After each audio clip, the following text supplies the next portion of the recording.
Et salut à tous, on se retrouve pour une petite vidéo de review d'un truc que j'ai reçu aujourd'hui.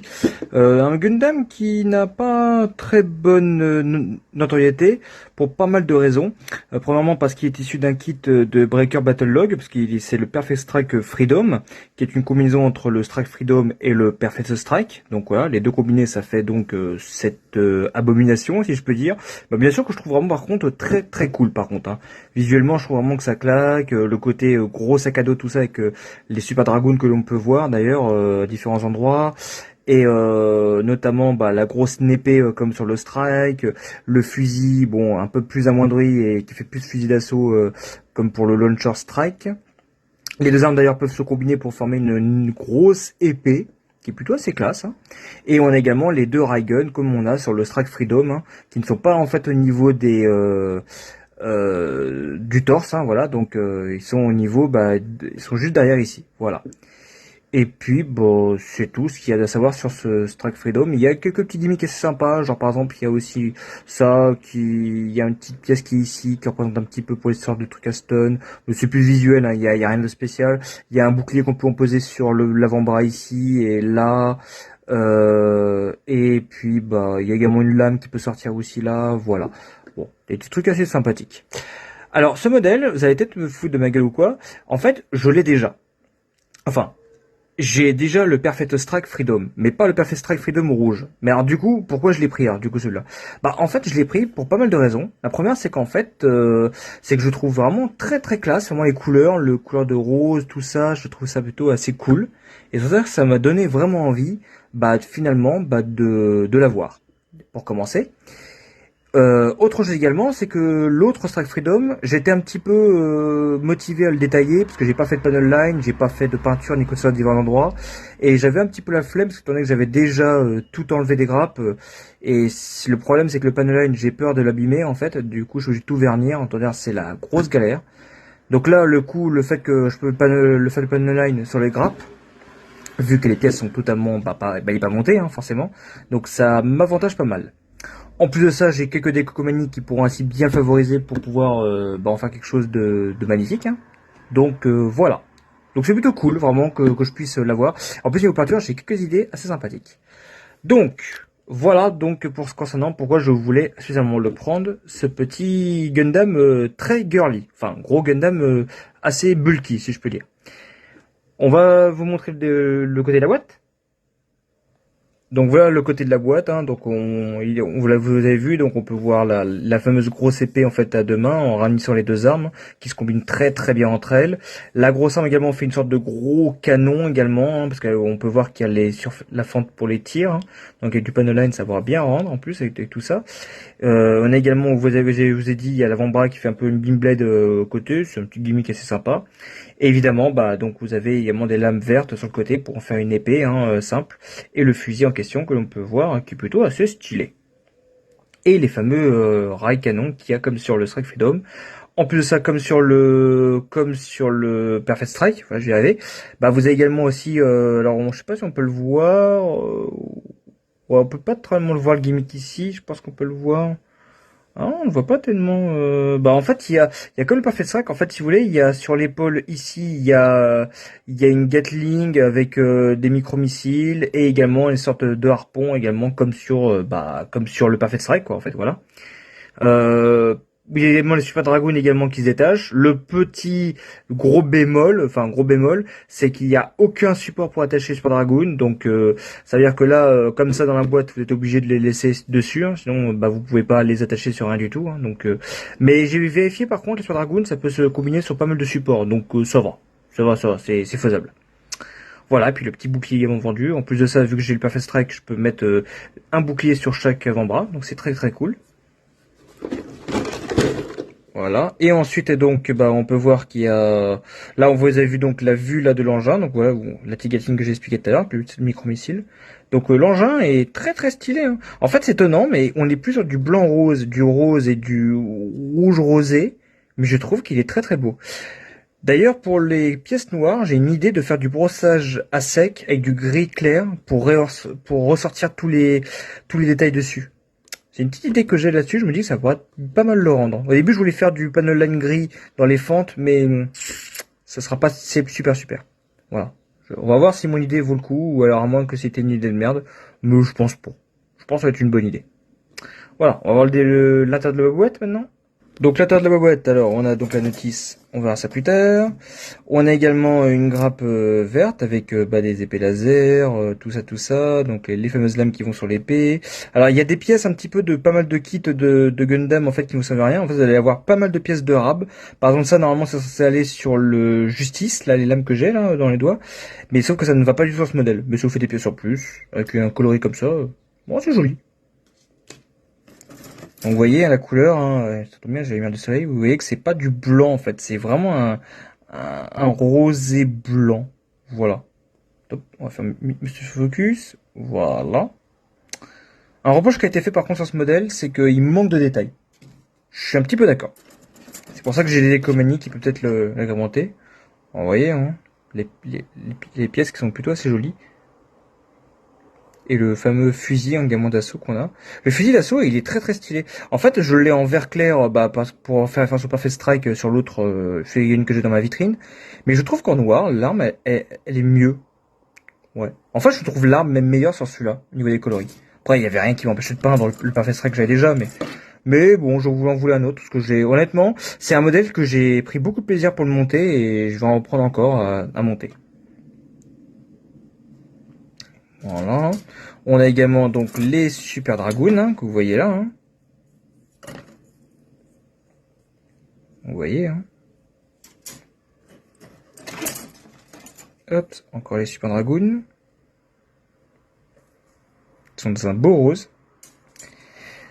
On a également des pièces pour un petit peu de tout, pour notamment les jambes et les bras, je crois. J'ai également sur le côté où on a aussi, bon malheureusement ça c'est vieillot parce que ça n'existe plus trop maintenant sur les kits récents, des polycaps, hein, ouais, hein, bon c'est malheureux mais donc bon, c'est comme ça. Mais encore il n'y a pas trop de polycap, en fait il n'y a pas trop de pièces de polycap à mettre sur le modèle. Je me dis peut-être que dans le futur, s'il y a moyen peut-être de mouler ces pièces avec une matière plastique, peut-être moyen. Après ces polycaps sont de bonne facture, franchement, ils ont pas l'air en fait très craignos, c'est bizarre en fait. Alors que pourtant, les polycaps, c'est réputé pour mal vieillir, mais ceux-là, ils m'ont l'air assez bons, niveau qualité. Alors ensuite, après, on a un petit peu de tout, hein. Ça concerne après l'énorme sac à dos, hein. Vous avez pu voir un peu la taille qu'il y a par rapport à ma main, hein. C'est ça en x2, hein. Donc, on va dire, le sac à dos, il est énorme. Il est huge, vraiment. Je vous le montrerai une fois que j'ai fini, parce que je compte pas que le monter bêtement, comme beaucoup de gens ont pu le faire. Je vais vraiment le détailler au niveau peinture, tout ça, parce que j'ai vraiment envie pour en faire un très beau truc. Moi, j'ai envie de m'éclater un petit peu, d'en faire un truc magnifique. Voilà, c'est pour ça que j'ai craqué là-dessus. On a des pièces supplémentaires, donc voilà. On a également le petit câble pour le harpon, hein, vous avez pu voir. Hop, on a des pièces supplémentaires également de grille pour autre chose, hein, donc. Et pour ceux qui n'aiment pas les autocollants, ça tombe bien. En fait, les autocollants, vous en avez quand même, mais vous en avez pas beaucoup. Voilà, vous avez que ça en autocollant. Donc autant dire que vous en avez vraiment, mais très peu. Voilà. Donc ça va. Bon, ça va. Il y en a pas beaucoup. On va voir maintenant la notice. Alors, la notice donc qui reprend... alors franchement, je trouve que cette image, je l'ai pas dit tout à l'heure, mais cette image du Perfect Strike Freedom, elle est magnifique. Vous avez un petit peu l'histoire en japonais et en anglais donc du Gundam en question, hein, qui a été repris donc modèle copié-collé sur celui qu'on a vu dans Breaker Battle Log, hein, c'est clairement expliqué. La fameuse pilote aussi qui a repris le concept et qui l'a modifié les couleurs, hein. Voilà, tant qu'à faire. Sachant que, pour petite info, vous allez peut-être vous dire que c'est une fille, normal qu'elle les repeint en couleur rose, mais il faut savoir que le pilote original de celui qui a créé le Gundam Perfect Strike Freedom, celui qui a dans Breaker Battle Log, c'était aussi une fille. Donc voilà. Donc ça veut pas forcément dire que c'est une fille qui a les commandes, que forcément elle l'a fait en style un peu girly. Voilà, pas du tout. Hop, alors attendez, on a par contre une notice un petit peu le bordel. Excusez-moi. Voilà. C'est un petit peu le boxon la notice. Par contre la notice elle est un petit peu fouillie par contre la notice. Hein. Hop, alors. Donc vous avez donc le résumé des grappes, hein, comme vous pouvez voir. Hein. Ah, désolé si c'est un petit peu en bordel, mais bon. Vous pouvez voir que donc les croix indiquent donc bien sûr les pièces qu'on n'utilisera pas. Et comme vous pouvez voir, il y a pas mal de croix quand même sur le modèle, hein, vous pouvez remarquer. Hein. Juste par contre les deux grappes noires qu'on a vu à l'instant, on utilise tout. C'est un petit peu l'avantage. Les pièces roses qu'on a vu tout à l'heure, c'est pareil, on utilisera tout également. Donc, en fait, il y a un petit peu des pièces du Strike Freedom, du Justice et de je ne sais plus quel modèle encore. Voilà. Alors, ensuite vous avez donc des conseils en fait pour vous disent clairement que vous pouvez aussi personnaliser votre Gunpla avec des marqueurs pour repeindre les couleurs, tout ça. Bon, vous pouvez le faire aussi avec de la peinture, hein. Mais c'est vrai que les marqueurs au moins c'est moins prise de tête, effectivement, vous pouvez le faire aussi hein, comme ça. Vous pouvez voir également, on peut voir également le Gun Perfect Strike Freedom, l'original, hein, vous pouvez voir voilà à quoi il ressemblait. Et là vous avez le même mais en version girly. Voilà, c'est exactement les mêmes modèles hein. En termes de pièces, tout ça, il est exactement les mêmes. C'est que les couleurs qui changent sur celui-là. Et pour ceux qui ont adoré ce modèle, parce que honnêtement, moi je le trouve super stylé ce modèle, mais vu que ce modèle est très dur maintenant à obtenir, bah maintenant celui que celui-là est assez récent, et il est un peu plus facile à obtenir. Donc voilà, profitez-en. En plus de ça, je trouve vraiment que celui-là a une très belle gueule, donc ça peut vous plaire. Donc voilà, montage de la tête, hein. Voilà, le torse. Voilà. Les bras. Tac. Ensuite, après, donc, on continue le montage. Après, vous avez après un petit peu de tout. Les jambes, les pieds. Voilà. Le gros sac à dos hein, à monter aussi. Comme vous pouvez voir. Voilà. Et ensuite, après, on monte ce gros sac à dos. Alors, faut savoir une chose, le gros sac à dos, il est très lourd. On pourrait croire que le Gundam tombe en arrière, vu qu'il est trop lourd. Le petit avantage qu'il y a, c'est que vous pouvez faire baisser les deux réacteurs qui sont ici, les deux ailettes pour qu'elles touchent à terre. Ça fait un petit peu office de troisième, de quatrième jambe. Ce qui fait que le Gundam ne peut pas tomber en arrière, donc vous pouvez le faire tenir debout sans aucun problème. Et concernant le fait, vous pouvez vous dire, ouais, mais le problème c'est que si je le mets sur une action base, le torse avec le poids, il va carrément tomber en fait en arrière. Et ben justement, pour le coup, Bandai ont été très intelligents, ils ont prévu le coup. Il y a une petite pièce à mettre ici, un petit peu le même système comme il y a sur mon Freedom ou un centième. Vous mettez en fait au niveau en fait du sac à dos et le socle après. Donc là ils disent que c'est une action base 5. Hein. Mais vous pouvez le faire aussi avec une HMB 7 ou une 1.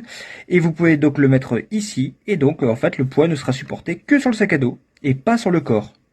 Et ça, je le conseille fortement parce que comme ça, vous pouvez faire vraiment les poses que vous voulez sans être gêné par quoi que ce soit. Donc, c'est très avantageux. Ensuite, après le montage de l'arme qui va être très simpliste, hein, vu que c'est juste deux armes qui s'emboîtent. Hein. Voilà, hein, il n'y a pas grand-chose, il n'y a pas de grande difficulté. Hein. Après, ils vous disent tous les détails, que vous pouvez ranger les armes carrément sur les ailettes. Ça, c'est trop bien, ça dessus. C'est vraiment, mais en fait, franchement, en fait, le truc, c'est que ce modèle, il a trop d'avantages, il a trop d'accessoires, il a trop de gimmicks. Vous pouvez faire beaucoup de choses avec ce modèle. Franchement, je trouve que ce modèle, honnêtement, il y a beaucoup de gens qui l'aiment pas parce que voilà, c'est un modèle qui n'est pas apparu, enfin, il est apparu que 30 secondes dans l'animé, quoi. Mais honnêtement, il a tellement de gueule, il y a tellement de choses sympas à faire au niveau des poses que franchement, il en vaut vraiment la peine. Et puis il vaut surtout le prix d'un G standard hein, en plus. Hein. Vous avez juste acheté une action base et vous allez vous faire plaisir. Hein. Voilà. Et puis après, donc vous pouvez détailler. Après vous pouvez bouger les ailes. Après vous pouvez carrément bouger les canons, tout ça. Et voilà. Et également vous pouvez retourner les avant-bras dans les deux sens si vous voulez pour utiliser les petits gimmicks qu'il y a dessus. Voilà. Et ben c'est tout. Voilà donc pour c'était une petite review pour ce Perfect Strike Freedom, donc rouge, tant qu'à faire. Écoutez, c'est un super modèle en tout cas. Écoutez, je vais profiter pour le monter parce que franchement, je l'adore. J'adore ce modèle et pour une deuxième fois, ça va pas me déranger. Je vous remercie encore de m'avoir écouté, d'avoir suivi ma vidéo et on se dit à bientôt pour de nouvelles aventures. Salut!